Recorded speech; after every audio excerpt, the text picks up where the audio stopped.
Okay, so we're gonna continue on with the three treasures. We're just gonna touch very briefly upon the water. Okay, you need to drink enough water because you got all type of glands that make hormones for everything in your body to work. Um, the way your digestion works is through fluid, through liquids. Your blood needs to be recreated and liquefied. The water transport everything. You sweat through perspiration. The body cools itself down naturally. And so I forget the exact number at this moment, but I believe your body uses like 2 quarts of water a day just in operating itself as a body. So you need to be replacing that fluid, because if you're not, then your body is going to be pulling that fluid from your bones and your organs and your glands. And so what happens is you begin robbing your organs and bones and muscles from the water that they need so that the body can function.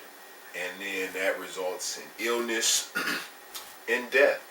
And so we don't want to do that. We want to make sure we stay hydrated. We're drinking enough water. You want to drink about a cup of water, uh, uh, quite a bit each day. You know, the basic rule is half your body weight in ounces. You want to drink a cup of water. You first wake up, drink a cup of water. Probably when you go to bed, if you can handle it. You don't want to eat and drink at the same time. We'll get into that when we get into digestion. I guess that's a good segue into digestion. Because you don't really want to eat and drink at the same time. Basic, science is that your body, your stomach digests food using stomach acid.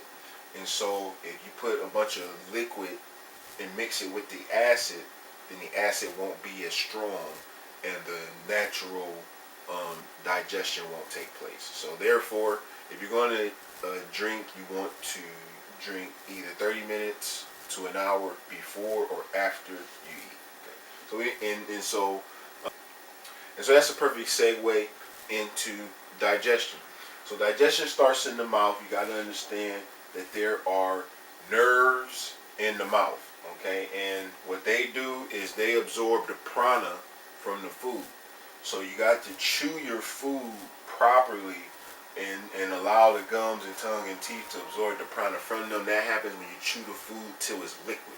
You chew the food till it's liquid, and that releases all the nutrients and energy, and then the saliva that gets stored up in the amount of time that it takes for that to happen causes the things to break up, and then your nerves are able to absorb that energy, and that's the big way that your food restores your solar plexus energy.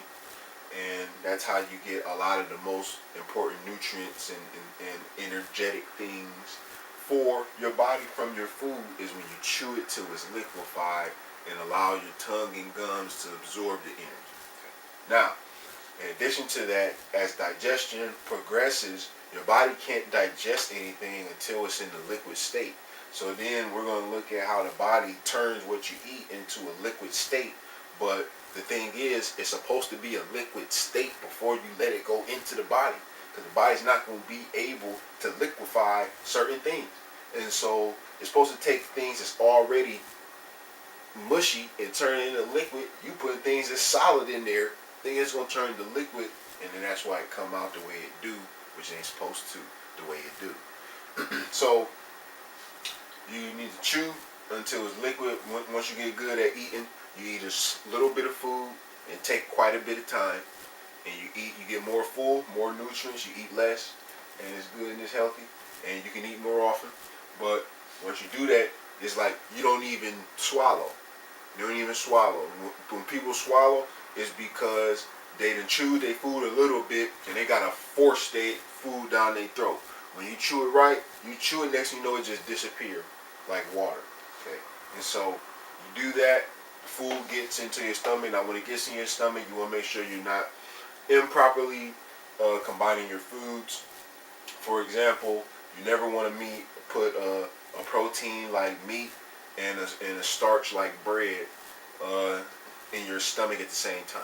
Because the way the digestion is going to work, when you put whatever in your stomach's going to send out um, stomach juice, and the stomach juice is going to be the type of juice to digest that type of food.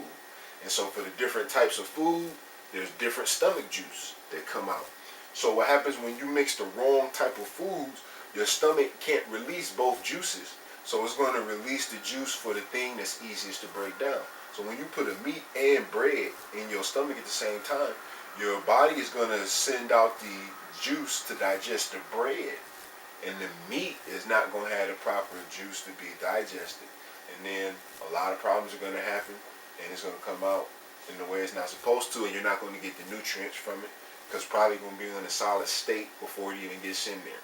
But you just bite a cheeseburger and chew it a few times and swallow it. So you're only going to get the juice to release to digest the bun, and you're not going to get the juice to digest the meat. And then the meat is not even going to be liquefied, and so it's just going to go through and come out, and it's not going to get you any nutrients, and it's going to cause damage and problems while it sits in there for several days before it come out. It's not supposed to happen. So anyways, you eat you some good food and you liquefy it. Then once you eat it, this is it goes into the stomach churns it up to something called chyme, and then it allows this ball of chyme. What happens is the stomach is churning it up, okay, and the juices and stuff is getting sucked out of the stomach and taken away, and then what's left is this ball of chyme that goes into the small intestine. When it gets into the small intestine, the bile that's created in the gallbladder and the liver gets squirted into the small intestine for the chyme. And then the pancreatic juice that's stored over here in the pancreas gets squirted into the small intestine with the chyme.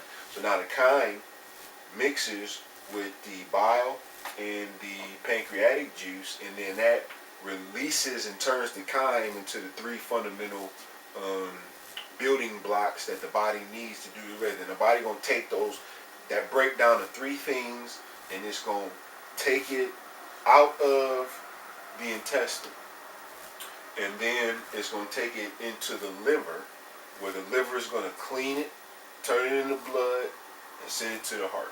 Okay, and then so this is the process, and so you gotta make sure that your food is liquefied when it gets into the small intestine, or the bile and the pancreatic juice is not going to be able to break it down into those three building blocks.